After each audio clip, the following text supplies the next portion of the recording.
ಕಾರ್ಯಕ್ರಮದ ನೆಪದಲ್ಲಿ ಹಣ ಪೋಲು ಮಾಡದೆ ಅಸಹಾಯಕರಿಗೆ ನೆರವಾಗಿ ಅರ್ಥಪೂರ್ಣವಾಗಿ ಆಚರಿಸಿ ಸಂಸದ ಇ ತುಕಾರಾಂ ಕರೆ. ರಾಹುಲ್ ಗಾಂಧಿಯವರ ಹುಟ್ಟುಹಬ್ಬದ ನಿಮಿತ್ತ ಪಟಾಕಿ ಹೊಡೆಯುವುದು, ಭಾರೀ ಗಾತ್ರದ ಕೇಕ್ ಕಟ್ ಮಾಡುವುದು ಮತ್ತು ಪಾರ್ಟಿಗಳನ್ನ ಮಾಡಿ ಹಣ ಪೋಲು ಮಾಡಬಾರದು. ಬದಲಾಗಿ ಅನಾಥ ಮಕ್ಕಳಿಗೆ, ವೃದ್ಧರಿಗೆ ನೆರವಾಗುವ ಮೂಲಕ ಅರ್ಥಪೂರ್ಣವಾಗಿ ಆಚರಿಸಬೇಕೆಂದು ಬಳ್ಳಾರಿ ಸಂಸದ ಇ ತುಕಾರಾಂ ಕರೆ ನೀಡಿದರು.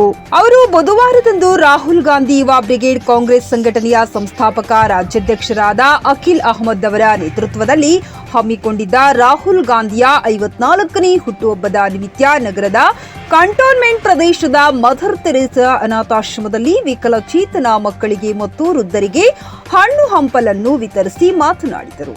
ನಂತರ ಆಶ್ರಮದ ಮಕ್ಕಳ ಜಿಮ್ಗಾಗಿ 10 ಲಕ್ಷ ರೂಪಾಯಿ ಘೋಷಿಸಿದರು. ನಾನು CSR ಸ್ಕೀಮ್ ಅಲ್ಲಿ ಇಲ್ಲಿಗೆ ಮದರ್ ನಾನು ಇನ್ನೊಂದು ತಿಂಗಳೊಳಗೆ ಮಾಡ್ಕೊಡ್ತೀನಿ.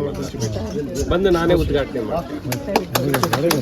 ಸೈಕ್ಲಿಂಗು, ಆಮೇಲೆ ಪೆಡ್ಲಿಂಗು, ಅದೆಲ್ಲ ಓಪನ್ ಏರ್ ಜಿಮ್ ಇದೆ. ಆಮೇಲೆ ಇದು ಕೂಡ ಬರ್ತದೆ, ಎಕ್ಸರ್ಸೈಸ್ ಮಾಡೋದಿಲ್ಲ.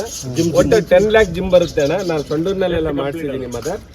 ಅದನ್ನ ಟೋಟಲ್ ಇವ್ರಿಗೆ ಏನ್ ಬೇಕಾಗಿದೆ ಅದನ್ನ ನಾನು ಇಲ್ಲೇ ಪಾರ್ಕಲ್ಲಿ ಫೈನಲ್ ಮದರ್ ನಾನು ಮಾಡ್ಕೊಡ್ತೇನೆ.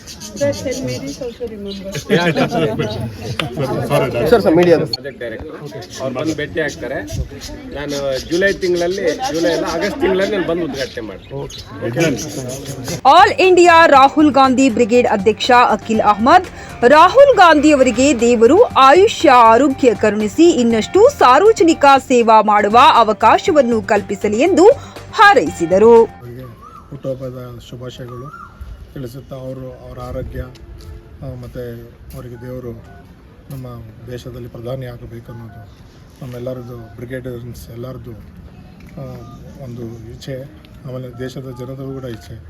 ಅವ್ರು ಮತ್ತು ಇವಾಗ ಆದಷ್ಟು ಬೇಗ ಈಗ ವಿರೋಧ ಪಕ್ಷದ ಲೀಡರ್ ಆಗಿ ನಮ್ಮ ದೇಶಕ್ಕೆ ಒಂದು ಒಳ್ಳೆಯ ಇದು ಕೊಡಲಿ ಅಂತ ಅವರಿಗೆ ನಾನು ಆಶಿಸ್ತೀನಿ.